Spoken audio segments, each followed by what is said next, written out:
Welcome, you're listening to the Leading Hope Podcast. My name is VJ Williams, joined by my friend and pastor, Kevin Jack. Thank you for joining us, taking time out of your day.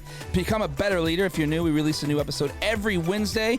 The easiest way to remember is to hit that subscribe button on your favorite podcast platform. Get that downloaded every week. Also, share this with a friend on Facebook, YouTube, and Instagram. All the things. Also, rate and review on Apple Podcasts. A few extra minutes.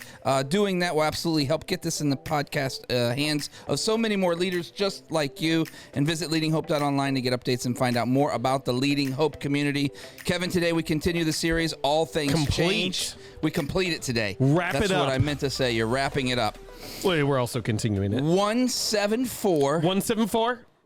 Change leadership. Change leadership. There it is. So this is the fun thing we've been building to throughout this series, this idea that we've talked throughout this series, All Things Change, that everything can change, but not all things can change equally easy, and you have to be aware of the process of change if you're going to enact effective change in your organization, culture, group, family, whatever it is. Today, we want to zero in on the idea of what it actually looks like to lead change, what it looks like to be a change leader. And people have identified several different roles within the process. Change leader is not the only one who makes change happen. There are initiators who identify the need for change, don't necessarily lead it. There are implementers who have to buy into the process. There are facilitators who help design the process. And while all these different roles are needed, there absolutely must be a leader of the change who, ready for the definition, leads the change. Wasn't that great? Yep, that's great. The change leader leads the change. How about that? You get it. I do get it. And so this is what I want to talk through today, is I would just want to talk through kind of, hey, 3 factors. The last one's really more helpful tips at the end to be aware of on being the type of leader that can lead change. And so you must be or become a certain type of person. I don't mean like certain type of skills taken style, just to be clear. Be or become a certain type of person to effectively see change take hold. And I want to walk through 4 of these, but I want to give this note, okay, on the type of person you need to be to see change take hold. Is you don't have to be all of this on the front end. You may become this throughout the process. Yeah.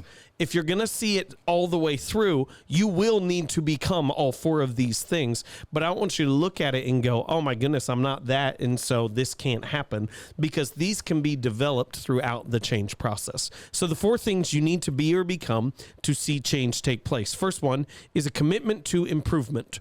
You must be the kind of person who is unsatisfied with the status quo, who is not okay with things staying where they are. Now, that doesn't mean that you're committed to the prescribed next step. We talked about this in the change process idea, okay? You have to be flexible in it. Some leaders, they just march through the process, not realizing that once they got to step 7, they had actually lost everyone at step 3. Okay, not that kind of person who's committed to the plan.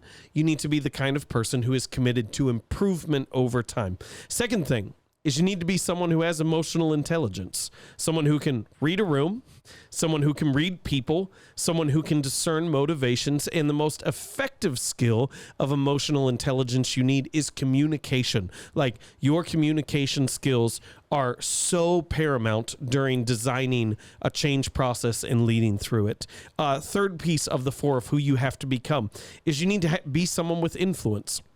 We talked about that last week, of the cards that you gain over time. Not having influence will always limit your options, and eventually, if you have limited options, all your options will be bad options. And so you need to become the kind of person who can gain and hold influence over time. And the 4th piece is, and this feels redundant, it feels silly, because I want these all to be like just easily definable skills. But the reality is, you need to be someone who is intelligent. You need to be someone who can connect the dots that other people can't necessarily see. Or you need to have someone around you closely who's helping you connect those dots. And I just, man, I don't want to get too much on a tangent on this, but I get in so many circles with other pastors, and what gets espoused is this view that we all have different styles and every approach is effective.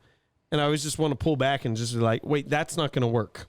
Or that's not going to create the culture that you're seeking to create. Yeah. It will create something, but it's not creating the thing that you're seeking to create.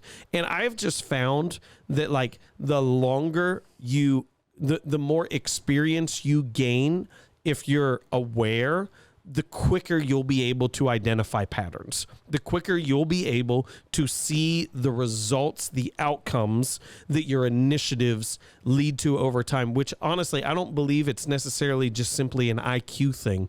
I often believe that it's an experience thing that you need to see how these different things play out. But those are 4 factors real quickly. You need to have a commitment to improvement. You need to have emotional intelligence. You need to have influence, and you need to have intelligence. Here we go. Let's start with. I want to talk a little bit about that first one because I think that one is the one that people agree with, but have a most trouble being successful at. I think everyone wants to be intelligent. I don't know anyone who wants to not be intelligent.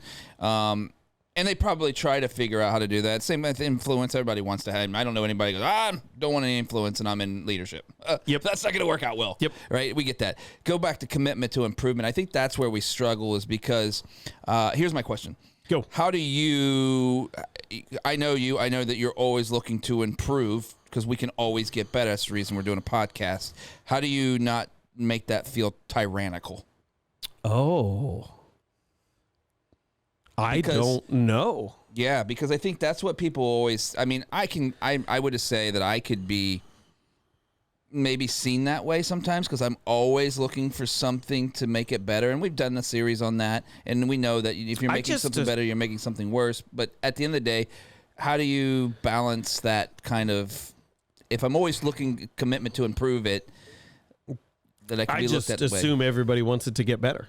Oh, okay. So you think everybody... You don't think anybody who comes in that just wants to just do their job and go home? No, I do. Okay. I just assume I'll be a constant frustration to them in the best way possible. There we go. Cool. That's great. That's perfect. You want to explain that, what that means? Oh, I'm perfectly fine to say, like, I'm going to operate as if we all want it to be better. And if you eventually get tired of making it better, you're not going to like me. I'll be a frustration to you. How do you become a frustration? Because I keep putting stuff on them to make it better that they don't want to do. There you go. That's great. I mean, that's really important. I think people need to know that. I don't know if it's the best way to lead, but it's how I lead. But I mean, it does make sense, right? To me? It's commitment to improve, right? Yes. If you need that and you need it for everyone, otherwise the organization gets stuck somewhere. Yes. It's important. So I think that's important. Good. Cool. Okay, second piece on becoming a change leader, and that is like there are a lot of different change styles. You have to effectively embody the type of change leader that you are. You don't have to be effective at all the different ways of leading change, but you do have to be effective at the way in which you lead change. And so if I could just give you there's 1,000 of these, but if I could give you 4 broad genres to help you create some identification as to go, this is the type of leader I think I am. There's the emotional champion, the development strategist, the intuitive adapter, and the continuous improver. So let me give quick descriptions of each of these. The emotional champion has a clear and powerful vision of what the organization needs and uses that vision to capture the hearts and motivations of the organization's members. This is the charismatic leader more than anything else who says, this is where we're going, and they pull people with them. Second type, the development strategist. This is the person who applies rational analysis to understanding the competitive logic of the organization and how it no longer fits with the organization's existing strategy. So this is the person who says, this is what we've done. If we're going to become this is what we have to do in order to do that. This person usually lives a little stronger in the data, but that's the development strategist. Third type, the intuitive adapter, really is clear for the organization and has a clear vision for the organization, and they use that vision to reinforce a culture of learning and adaptation. The intuitive adapter really just shapes it and grows as they go.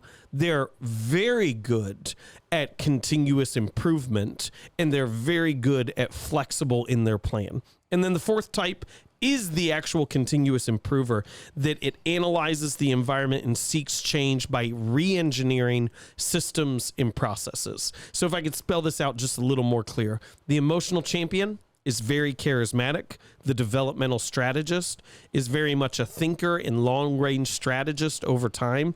The intuitive adapter is very good at reading the room and seeing what needs to happen next.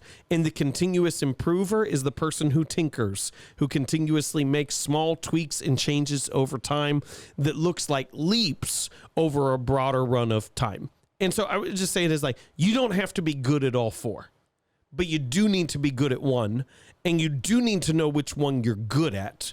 Because if you're the continuous improver and you try to be the emotional champion, you're probably going to fall flat on your face. This one's a tough one. Yeah. Yeah. I mean, identifying which one. Well, yeah, because I get that you don't need to be great at all of them. That would be almost impossible. But that you find yourself in seasons becoming maybe one or the other, depending on what you're actually trying to accomplish. That's fair. But what for you? What's this look like? I think I'm a share of the first one and the fourth one. Yeah. I'm not the intuitive adapter. Gotcha. That's not my. I'm not saying I can't do it. Right. But that's not where I want to live. Yeah, I would agree with all of that. It's funny for myself as I look at this. I wanna say, I want to be the smart, like, developmental strategist. Yep. And then I'm like, a couple years ago we did this thing called Christmas in July. There was no strategy around it. I just stood up and said, what are we doing this summer? What are we going to get people to and I just stood up and Christmas in July. That's what we're doing. And we're like, what is it? It's Christmas in July. We're doing it. It actually worked out really well. It did. But there was no strategy behind it. Yep. It was emotional leader. So it's just an interesting exercise to do when you actually look at this. I think everyone should try to do that. I think people who see me from a distance think I'm the developmental strategist. Yeah. And that's not me. Right. Like, I can do it broad-based. Right. But I don't want to get into the nitty-gritty, which is where that really lives. I got you. That's a great explanation. So broad versus what it really is. Yeah, I can say this is where we need to head, but like to define every existing strategy that is needed to get there, oh, that's not me at all. That exhausts you. So I would just say it is like to really encourage people to like identify which of those four really you fit into and then live in it. Yeah. Like, don't try to always be not that you can't develop, but don't try to live in the other ones fully. It's good. All right. So here's this is kind of like hot round. Oh. To end up this series. Okay. Okay. So I just want to go through as kind of this last bit of change leadership. Here's just a list of some learned rules for change leadership. Okay. These are things that people learn over time that we want to share with you to say, like, hopefully this is helpful on leading change. So I want to give them to you quick. There are 1, 2, 3, 4, 5, 6, 7 of them that we're going to talk through right now. Okay. And we're going to be fast. V, comment on each, whatever you want, or pass or whatever. Okay. Share a story or a joke. Whatever I got to do. Or count like the count. I can do that. Oh, really? I can. Oh, nice. One. First one. Stay alive. Dun, dun, dun, dun. Staying alive. Sorry. Oh, that's nice. Like, understand that as you're leading change, it's going to be hard. And one of the most important things you have to do is stay in the game. Okay. Stay involved. Stay really active. Good. We've shared this quote several times. The most important role of a senior leader is to stay encouraged. Yeah. Stay alive. Yep. Stay alive. Good. Number 2, start where the system is. Or we could insert there, culture is, team is, whatever, not where you want it to be. Start where people are. An easy rule of thumb is, like, people make the mistake that they think they're further along in the change process than they actually are at the very beginning. Yeah. And so they really lose people early on. Yeah, and you might mentally be way out, but that's going to get you shot. Yep. I love it. My favorite. Yep. Third one, work downhill. That is, hey, small wins, especially early on, are huge because they build momentum. And so don't try to tackle the biggest project right away. Find some early ways to gain momentum that'll give that sense of, hey, we're already running downhill on this. So the future difficult things are that much easier. Yeah. Big Mo, a cliche for a reason. Yeah, absolutely. Fourth one, organize, but don't over-organize. Okay, we've talked about this. Hey, planning is essential, but plans are useless. The idea like, hey, you need to know what you're trying to do, but not to the point. I would say there is a massive difference between organized and control. You can organize the process, but you cannot control the process, because if you try to control it, you won't be flexible where you need to be flexible. So organize, but don't over-organize. What was the Roosevelt quote? Or Eisenhower. Oh, Eisenhower, sorry. Yeah, the plans are useless, but planning is essential. There you go. I love it. So good. Next one. This fits well with the work downhill, but I would just say it like this. Pick your battles carefully. Woo. An early loss can derail the entire process. And so just be very cautious as to, especially early on, which battles you're going to fight. Yeah. This is a leadership podcast, but if you're a parent, this applies. Oh, that's so good. Yeah. So good. Pick your battles carefully. Next one. This may sound completely different from the pick your battles carefully, okay? But they both work. Light many fires. But this is what I mean. And please help me clarify if this doesn't seem like it's making sense. Yeah. Light many fires. You're not smart enough to have a perfect path. Yeah. You're not smart enough. Like, no one is to know if it's a broad sweeping cultural change, to know everything that has to happen. And so at certain points in time, you need to know these are the battles that I'm going to avoid. But at other spots, you go, hey, I'm just going to try stuff. Yeah. I'm just going to try some stuff in these different areas and trust that a couple of them are going to turn into wins. And if you start many fires, you're far more likely to gain some early successes. Yeah, I like the use of fire there, just in the context of passion. Yep. Absolutely. So if we can just equate this for motivating a team for change. Yeah. Okay. If I just say early on, different things we did here is we got feedback. We did a listening experience, which was this huge field trip tour. Yep. I did surveys. I did group meetings. Yep. I did a whole bunch of different things because I didn't know what was going to click for each individual. Yeah. My hope was between the 5 or 6 things we did that one of them would. Yeah. And so that's how you start many fires. You go, I don't know exactly what's going to make this work. And so I'm going to try these things and hope that one of them does. That's great. And then you can build on it. And then last one, and this is the most important thing of this entire series. Okay? Thank you. I appreciate it. We need actual sound effects. I know, we can get that on the board over there. We'll do that. We'll put that on Matt D's. He'll love that. There's this idea. You can't make a difference without doing things differently. And I know that seems so obvious, but it's you not. Can't make a difference without doing things differently. And so if I could just share I will talk to other pastors and they will talk about the things they're trying to change in their church. And I will just go, what are you doing to make that happen? Yeah. It's crickets. Yeah. It's just yep. Well, you have to change a system or a process or a value or the stories that you tell. And so often, people assume if they think about the thing that they want to have change, that it will manifest itself in reality. I just say, that's not funny. Gonna work. And I've had conversations with people who've been in ministry assignments for 3-4 years, and they're coming out of it when I took it, it's like this. It was when I first took the role, it was in this bad spot. Just be like, well, what's it like now? The same. Yeah. So, what'd you do? Nothing. Yep. Well, why'd you think anything was going to change if you didn't do anything different? Here's the sign that we need to place, the shirt that needs to be made. And I love the way we can wrap this up, and you can wrap it up in just a second, but it's don't go insane, do it differently. Yes. You are causing your own insanity. Exactly. Try something else. Yeah, if we go back to the statement, insanity is doing the same thing over and over again and expecting a different result. Don't go insane, do it differently. If you haven't changed anything, nothing is going to change. And we've all done that. We have kept trying it because we wanted to will ourselves into it. And it'll work. Yep. Not going to work.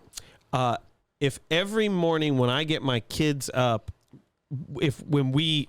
careful use of terms. Yeah. If when we get our kids up and get them ready for school, it's always a fight. Why would I expect tomorrow it's going to be different if we run through the same routine? Yep. If I want something to be different, I have to do things differently. Yeah. And not caring about it isn't going to make it different either, just so we know. Yep. That's it. Good. What do you got here for 174? Now, I just really want people, my hope was, and I know this was a lot of details, and there's a ton in the show notes on this, okay? Our hope is that our belief is that you're a leader. And leaders change things. Yeah. Leaders change things and make them better over time.